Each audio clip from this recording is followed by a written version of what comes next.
नमस्कार, मैं विनय कुशवाहा, आप देख रहे हैं न्यूज बिहार। हम आपको दिखाते हैं भीम आर्मी के राष्ट्रीय अध्यक्ष विनय रतन सिंह ने आज छपरा में आकर गर्जे। देखिए उन्होंने सभा को संबोधित किया, देखने के लिए बने रहिए। क्या आवाज पीछे तक सब साथियों को साफ आ रही थी पहले और अब साफ आ रही है? क्लियर है ना आवाज? ठीक है। सबसे पहले तो यहाँ की महान जनता का शुक्रिया, इन बहनों का शुक्रिया, भाई और बुजुर्गों का शुक्रिया जो इतने लंबे समय से यहाँ बैठे हैं।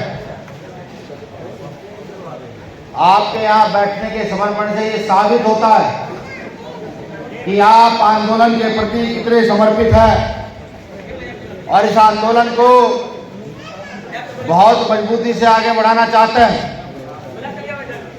अब क्योंकि हम डॉक्टर अंबेडकर के लोग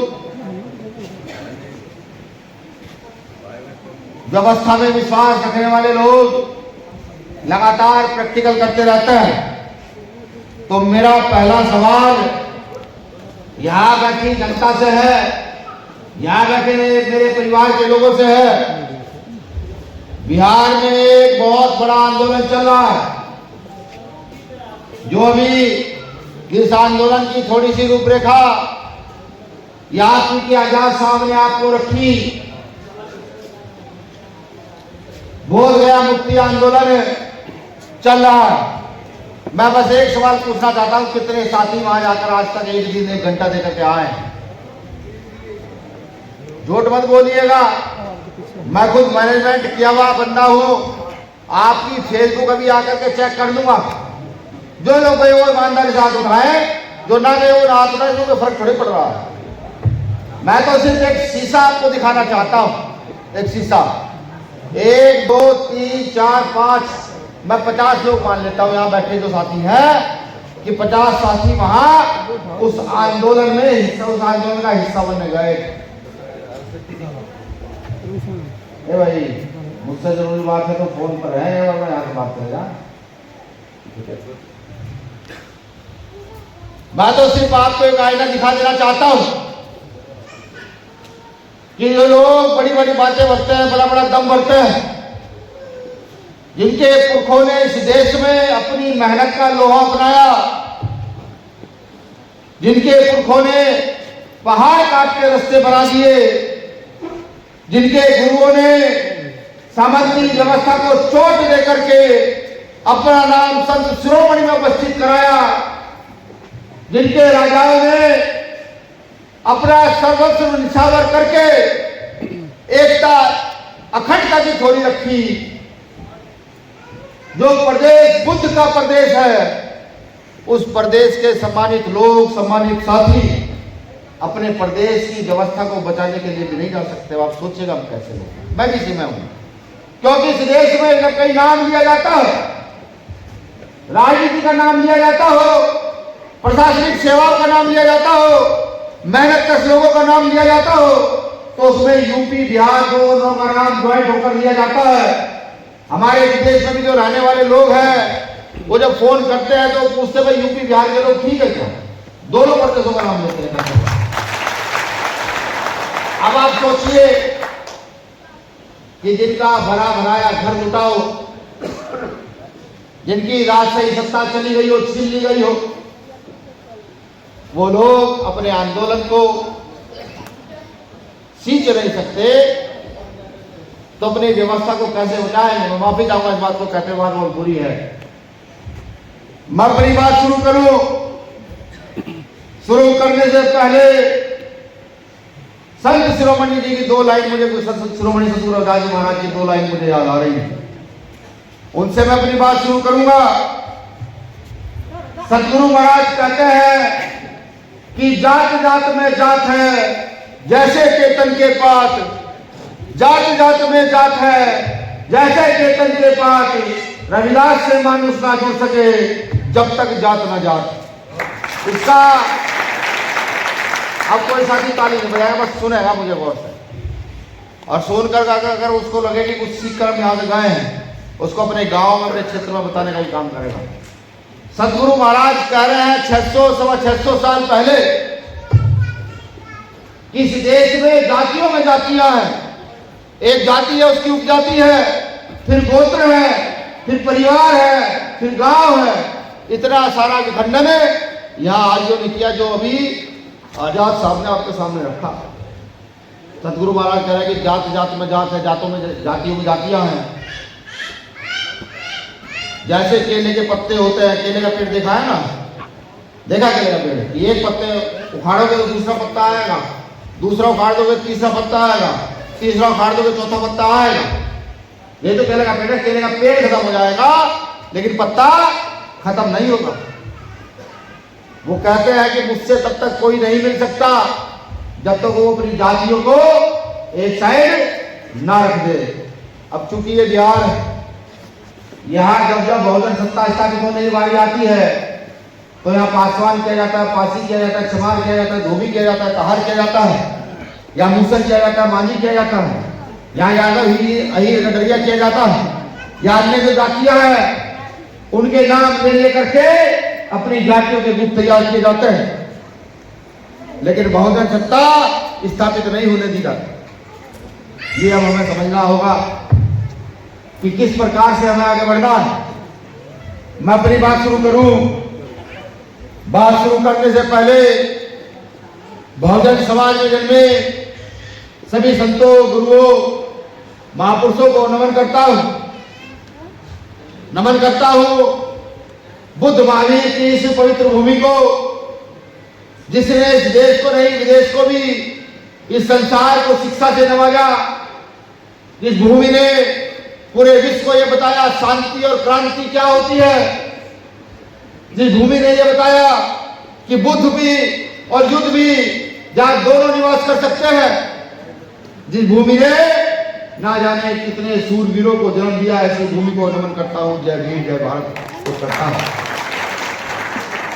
अब क्योंकि ये छपरा की भूमि है, वैसे तो मेरे साथियों ने नाम ले दिए हैं। यहां जिस प्रांगण में मैं ये सब भिखारी ठाकुर जी के नाम पर है, जिनको भोजपुरी का शेक्सपियर कहा जाता था। अब भोजपुरी नाम आया है तो थोड़ा भोजपुरी को भी बता दूं कि अब तक बिहार में ऐसे नेता भी पैदा नहीं हुए जो भोजपुरी भाषा को संविधान में लागू करा सके, संविधान की अनुसूची 9 में स्थापित करा सके। ऐसे भी नेता बिहार में पैदा नहीं हुए भी, क्योंकि अगर भोजपुरी स्थापित हो जाएगी तो बिहार के नाम पर एक और तगमा जुड़ जाएगा कि नहीं, वहां के लोग ही नहीं, वहां की भाषा भी क्रांतिकारी है। मैं लोकनायक जयप्रकाश जी की भूमि को नमन करता हूं और यहां जिस जाति के एक महान सम्राट वीर मगर माझी जी, जिन्होंने 13वीं शताब्दी में राज किया, समता समानता का राज किया, जिनके किले आज भी यहाँ गूगल के हिसाब से 52 बीघा में को पड़े हैं। मुझे लगता है कि 52 नहीं, बहुत ज्यादा वो भूमि होनी चाहिए, उसमें पड़े हैं। मैं उनको भी नमन वंदन जय भीम करता हूं। साथियों, जिस काम को हम सब लोग मिलकर के कर रहे हैं, इस काम को करने के लिए अपने घर की बर्बादी देखनी जरूरी है। इस काम से जिन लोगों ने अपने घर आबाद किए, वो सिर्फ अपना घर आबाद कर पाए, किसी और का घर आबाद नहीं कर पा रहे। लेकिन जिन्होंने अपने घर बर्बाद किए, उनके फोटो पर आज हम माला चढ़ाते हैं, उनके नाम का आज हम गीत गाते हैं, भजन उनके नाम से करते हैं। आप सब लोगों ने हिंदी भाषा पढ़ी होगी। हिंदी भाषा में कुछ रस आते हैं, रस जैसे वीर रस, जैसे श्रृंगार रस, इस प्रकार के रस आते हैं। जैसे हमारे साथियों ने अभी आपके बीच खड़े होकर के वीर रस के माध्यम से अपनी बातों को रखा। अंबेडकर आंदोलन क्या है ये बताया, बहुजन मिशन क्या है ये बताया। मैं अपने दोनों साथियों का शुक्रिया अदा करता हूं। श्रृंगार रस में जैसे एक कभी कोई महिला श्रृंगार करे या कोई पुरुष श्रृंगार करे, उस श्रृंगार को काव्य के रूप में ढालता है और सुंदरता का बखान अपनी कविताओं के माध्यम से करता है, तो श्रृंगार रस करता है। मुझे लगता है कि हम लोगों को भी एक बहुजन रस बना लेना चाहिए। बहुजन रस बनेगा तो ये शोषित वंचित जातियां इकट्ठा होकर के उस बहुजन रस का प्रयोग करना शुरू करेंगी। शायद हम लोगों की आंख खुल जाए, शायद हम नींद से जाग जाए और अपनी व्यवस्था को स्थापित करने का काम करें। हम भूल गए हैं अपना इतिहास, हम भूल गए हैं सम्राट अशोक का राज, हम भूल गए हैं चंद्रगुप्त मौर्य का राज, हम भूल गए हैं बिंबिसार का राज, वो हमारे पुरखों का राज, वो हमने भुला दिया। ये बिहार है, यही वो इस देश का विश्व का केंद्र है जहां बुद्धों का बड़ा राज स्थापित हुआ, जहां तथागत बुद्ध पैदा हुए, जहां बुद्ध का ज्ञान पैदा हुआ, जहां नालंदा जैसे विश्वविद्यालय खड़े हुए, जहां इन प्राकृतिक इन बहुजन विरासतों को तोड़ा भी गया, ये वही बिहार है।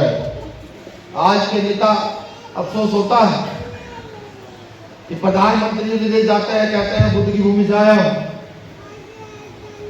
और जब यहां पर बुद्ध के लोगों की जान बचाने की बात आती है तो कभी 1-2 दिन पहले प्रधानमंत्री जी यहाँ आए, 300 मूसर बस्तियां यहाँ की राजधानी पटना से उजाड़ दी गई, 150 घर।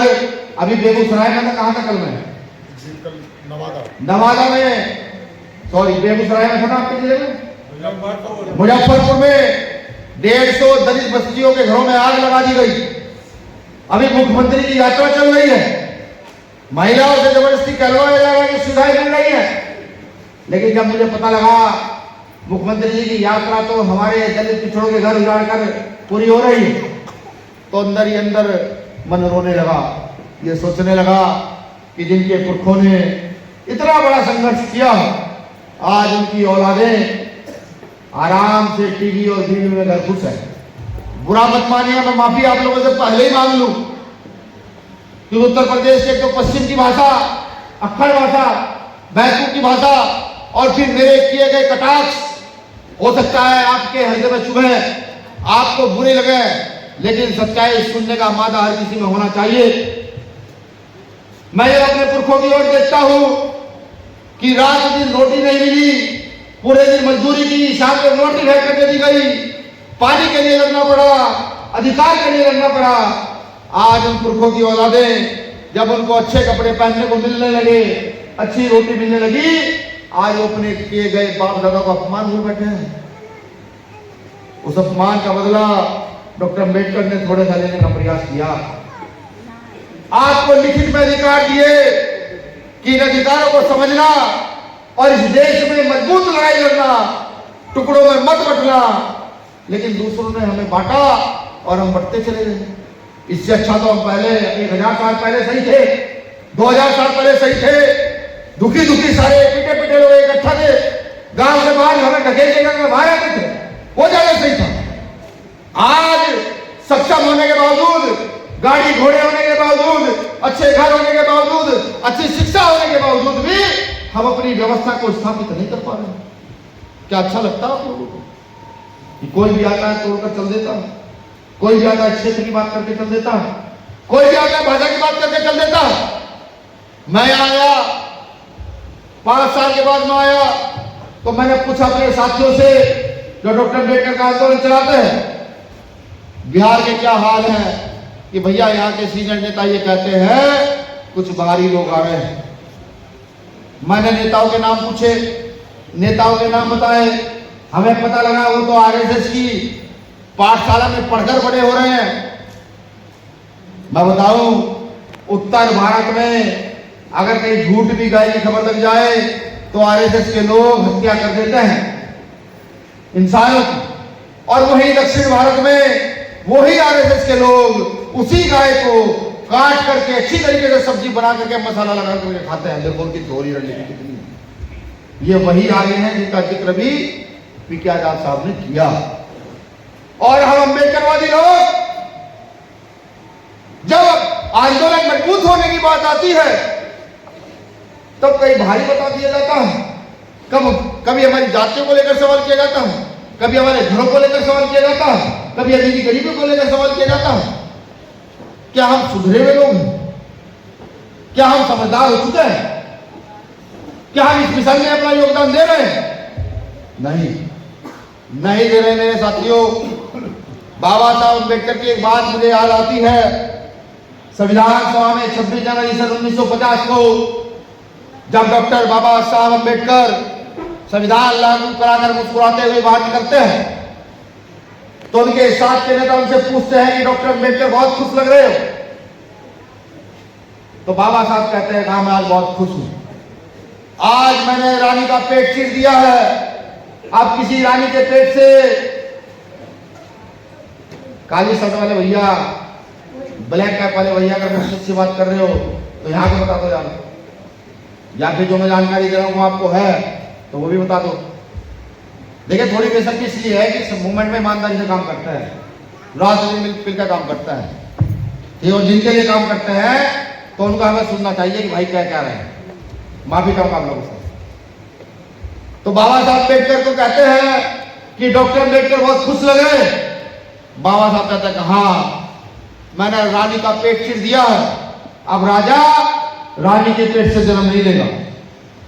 तो सामने वाले नेता हंसते हुए कहते हैं कि डॉक्टर अम्बेडकर अधिकार तो अपने लोगों को दे चले हो, लेकिन हम भी मजबूत लोग हैं। हम तुम्हारे लोगों को डराएंगे, तुम्हारे लोगों को धमकाएंगे, और अगर तुम्हारे लोग कुछ सीख भी गए तो उनको खरीद करके इस देश में राजा अपना बनाएंगे। ठीक उन्होंने ऐसा ही किया।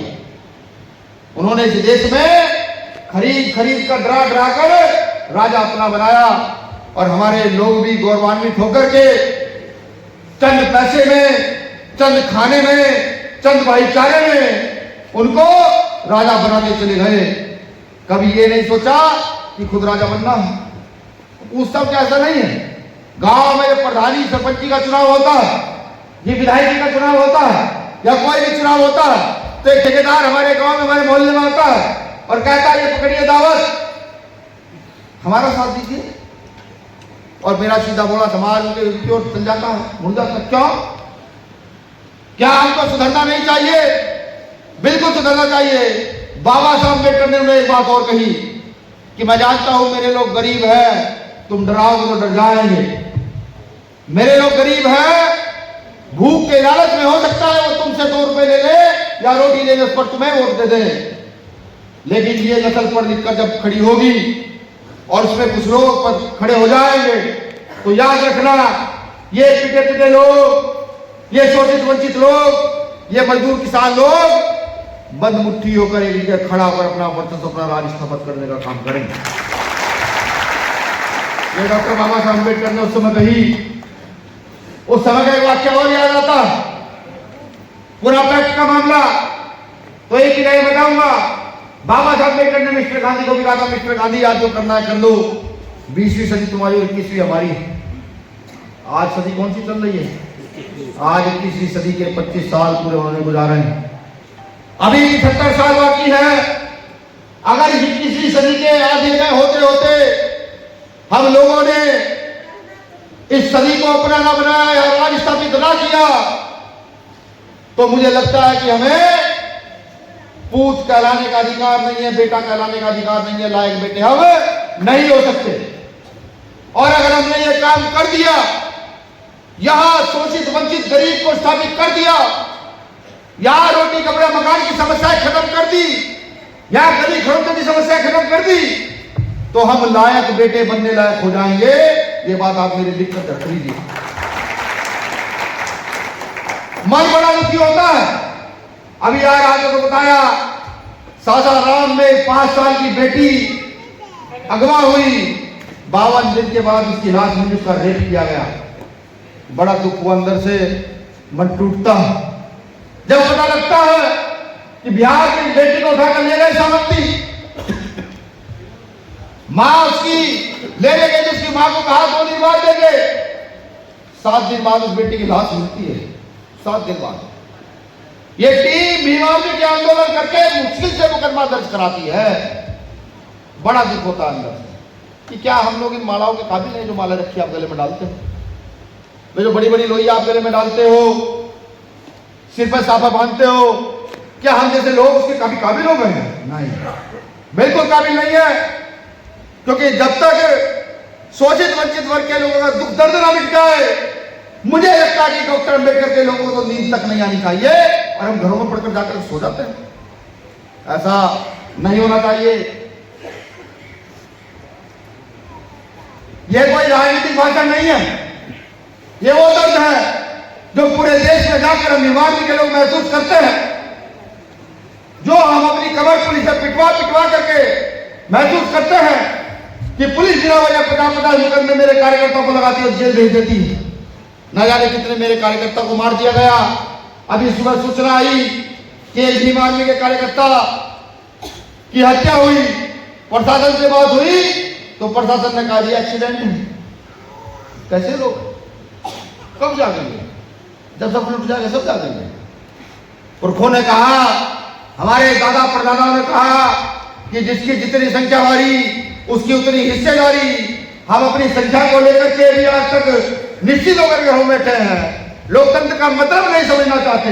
लोकतंत्र में सीधा सीधा है कि जिसके पास लोग ज्यादा है, ये जितने साथी यहाँ बैठे हैं, अगर इनके हाथ खड़े कराओ कि मेरे पक्ष में कितने लोग और इनमें से आधे से ज्यादा लोग मेरे पक्ष में खड़े हो जाए तो मैं राष्ट्रीय अध्यक्ष रहूंगा।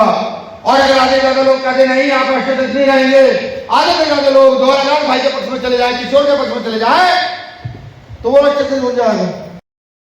कि अगर मेरे घर में 1 किलो अनाज है